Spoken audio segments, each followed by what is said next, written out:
Hahaha.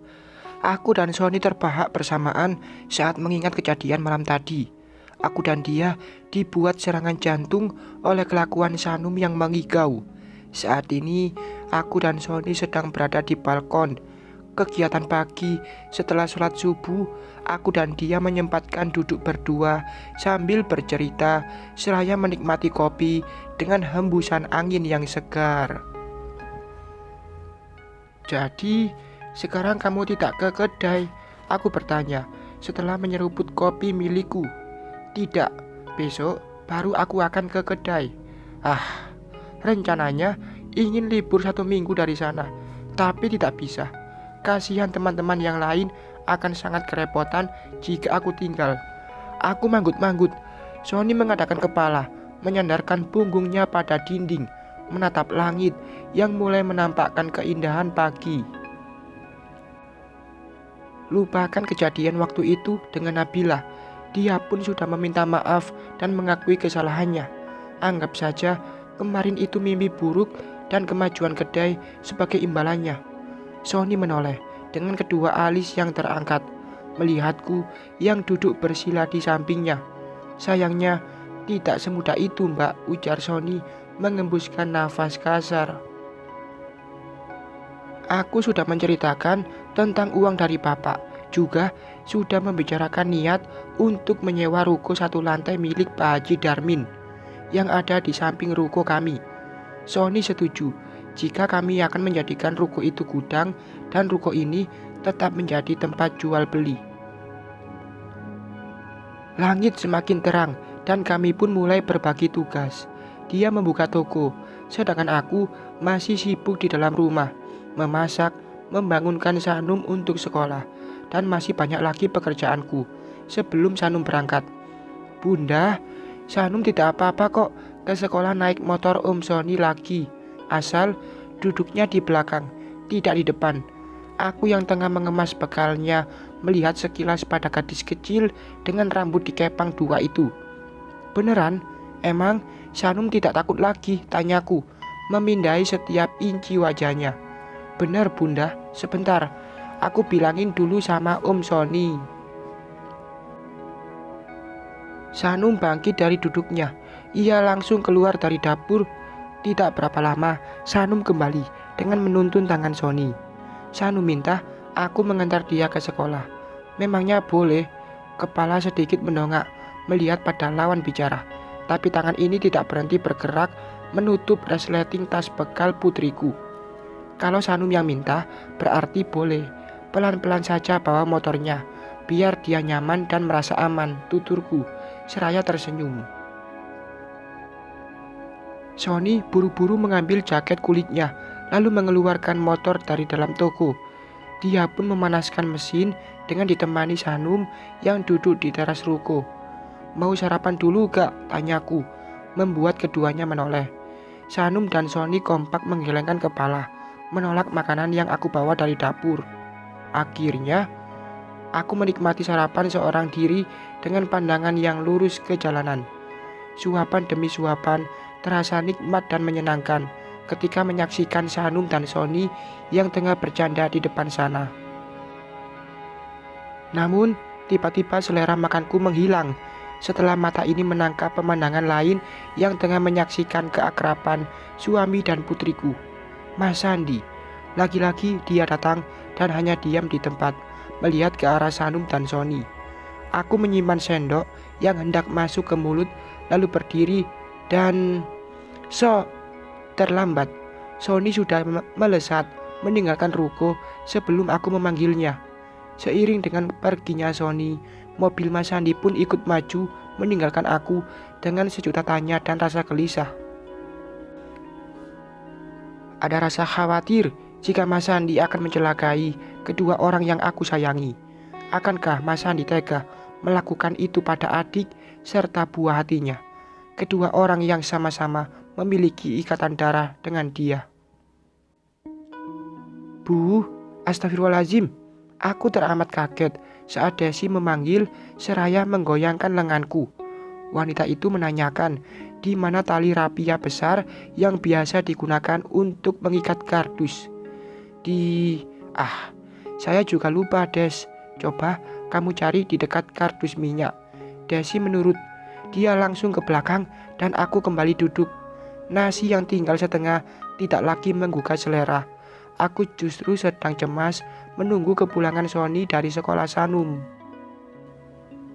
Adakah yang terjadi pada dia di sana? Beberapa saat menunggu dengan kegelisahan, hatiku sedikit lega saat motor hitam milik suamiku kembali. Dengan senyum yang manis, dia menghampiriku, lalu duduk di kursi plastik.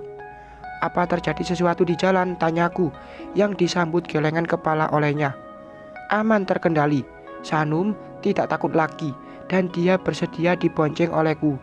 Tenang, aku bawa motornya sesuai arahan Mbak istri kok.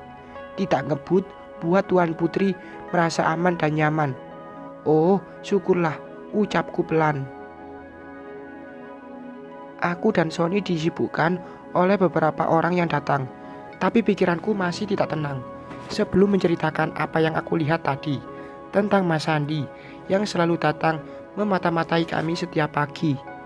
Son, kenapa? Tanya dia, melihat ke arahku. Ada yang ingin aku ceritakan tentang kakakmu. Lagi, kata dia, seraya menelengkan kepala. Aku menarik napas panjang, lalu mengembuskannya perlahan. Sony masih menunggu kata yang akan keluar dari bibirku ini. Sama sekali dia tidak mengalihkan pandangan, hingga konsentrasiku kembali buyar saat pembeli datang lagi. Hampir setengah jam aku dan Sony bergulat dengan pekerjaan. Kini suasana kembali lenggang. Pada akhirnya aku pun menceritakan apa yang aku lihat tentang Mas Sandi. Kok aku enggak melihatnya, ujar Sony setelah aku mengatakan kekhawatiran dan kecurigaan tentang kakak iparku itu. Kakak ipar? Ah, menyebalkan sekali. Garis takdir hidupku yang tadinya suami berganti jadi ipar. Sebaliknya, ipar berganti jadi suamiku. Kamu terlalu fokus pada Sanum. Sudah 2 kali dia datang dan melihat kita dari kejauhan. Apa jangan-jangan dia sedang merencanakan sesuatu pada kita ya? Jangan terlalu dipikirkan, Mbak. Besok jika dia datang lagi, kamu kasih tahu aku. Biar aku samperin dia dan tanya maunya apa. Aku mengangguk kecil. Sony juga menyuruhku untuk bersikap sesantai mungkin, meskipun dalam hati ini merasa takut dan was-was. Keselamatan Sanum dan Sony yang aku khawatirkan. Aku takut Mas Sandi nekat dan gelap mata hingga berbuat kriminal. Setelah membicarakan tentang Mas Sandi pada Sony, aku dan suamiku memutuskan untuk pergi ke toko Haji Darmin, ingin membicarakan tentang ruko yang akan kami sewa. Ranum, mau belanja elektronik? Wah, alhamdulillah sekali. Pagi-pagi seperti ini sudah kedatangan kamu, Num. Mari duduk.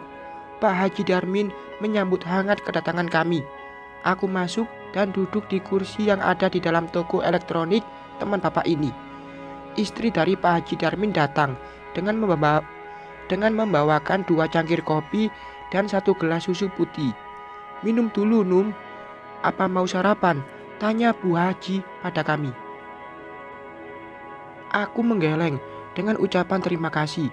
Wajah cantik dengan bulu mata lentik itu tersenyum tipis, lalu duduk di samping suaminya. Jika orang yang baru mengenal Bu Haji, pasti akan mengira wanita itu jutek dan tidak ramah. Padahal memang begitulah sifatnya. Tidak mudah akrab pada orang baru. Juga tatapan mata yang tajam selalu dianggap sombong oleh orang lain. Butuh apa kalian datang ke sini? Coba sebutkan, biar Pak Haji bisa carikan untukmu, ujar Pak Haji Darmin memberikan jalan untuk kami bicara. Aku pun mengatakan apa maksudku datang menemuinya pagi-pagi, dan pastinya memang memiliki tujuan bisnis. Di antara 2 orang yang duduk di depanku, Bu Haji lah yang terlihat antusias menanggapi maksud kami. Tanpa basa-basi, dia mengatakan, silahkan jika kami ingin menyewa rukonya. Bahkan Bu Haji tidak mematok harga seperti pada transaksi ruko yang kami tempati sekarang. Ibu mah main iya-iya aja, ngitung dulu. Nggak usah ngitung-ngitung, Pak. Dia pun tahu harga pasaran sewa ruko di sini. Ya, paling kurangin dikit dari yang itu. Kan sebelahnya cuma satu lantai dengan luas yang lebih kecil. Udah, Ranum, deal aja. Bu Haji setuju. Jika kamu mau nempatin itu ruko, daripada ngejugruk kakak jadi duit. Sejak pertama dibangun, cerocos Bu Haji dengan mata mendelik ke arah suaminya. Aku tersenyum melihat Pak Haji yang menggeleng-gelengkan kepala menanggapi bibir istrinya yang bicara tanpa henti. Kesepakatan sudah ada. Bu Haji langsung memberikan kunci rukonya setelah aku membayar uang untuk sewa selama 6 bulan. Aku dan Sony pun langsung pamit untuk membersihkan isi dari tempat yang baru saja kami sewa. Kalau pindahan, kasih tahu kami, Num. Nanti Bu Haji bantuin, teriak wanita yang selalu tampil cantik dengan make up dan hijab lebarnya itu. Aku mengangguk, lalu segera menyeberangi jalan untuk sampai di tempat usaha kami. Sepertinya yang ini gak harus dicat ulang, Mbak. Masih bagus nih, ujar Sony melihat-lihat dinding ruko yang ada di samping tempat usaha kami. Iya, kan kata Bu Haji, ini belum ditempati sama sekali. Lumayan luas juga ya, meskipun tidak seluas yang kita tempati. Aku berujar seraya terus berjalan melihat keadaan dalam ruko. Ruko satu lantai itu hanya memiliki satu ruang kamar dan satu kamar mandi. Selain itu, tidak ada sekat sama sekali yang pasti akan memudahkan aku maupun Sony menata barang yang baru datang dari distributor. Mudah-mudahan tempat ini akan menambah rezeki kita, ya Son. Amin, Mbak. Aku dan Sony tidak kembali ke toko, memilih membersihkan tempat baru ini agar besok bisa ditempati. Apalagi Sony harus kembali ke kedai esok hari. Pastinya aku akan repot sendiri jika tidak dikerjakan hari ini. Lantai sudah bersih dan wangi. Dinding dan langit-langit sudah tidak ada lagi sarang laba-laba. Kini aku merebahkan diri, mengistirahatkan tubuh yang terasa letih. Aku ambil minum bentar ya, ujar Sony langsung pergi tanpa mendengarkan jawabanku. Dia pun membawa alat pel karena sudah tak dipakai lagi di sini. Ponsel yang tergeletak di sampingku ku ambil, kemudian memotret beberapa sudut ruangan lalu mengirimkannya pada bapak. Bantuin angkut-angkut ya Pak, tulisku dalam sebuah pesan. Belum terbaca oleh orang tuaku itu. Mungkin saat ini mereka masih sibuk dengan pengunjung yang datang ke toko kain. Aku merentangkan tangan, menikmati rasa dingin dari lantai. Mataku pejamkan beberapa saat, hingga suara dering ponsel mengalihkan bayanganku. Aku melihat nomor tanpa nama yang tertera di layar ponsel, dan aku tidak berani mengangkat karena takut hanya orang iseng saja. Namun panggilan kembali masuk setelah aku mendiamkan panggilan pertama. Kok cuma diliatin? Tanya Sony yang baru saja datang. Nomor tidak dikenal. Coba sini, biar aku yang angkat. Aku memberikan ponsel pada Sony, lalu dia menempelkan benda pipi itu ke telinganya. Ah, iya benar, saya ayahnya. Keningku mengkerut saat melihat Sony yang rautnya berubah serius. Baiklah, saya akan segera ke sana sekarang, ujar Sony lagi, kemudian memberikan ponsel padaku. Ada apa? Siapa yang menelepon? Tanyaku. Gurunya Sanum. Kenapa dengan Sanum? Mendengar nama putriku disebut, aku langsung bangun dan menatap Sony lekat. Yuk, kita ke sekolahnya sekarang. Bukannya menjawab pertanyaanku, Sony malah mengajakku pergi ke taman kanak-kanak, tempat putriku belajar. Ada apa sebenarnya? Bersambung.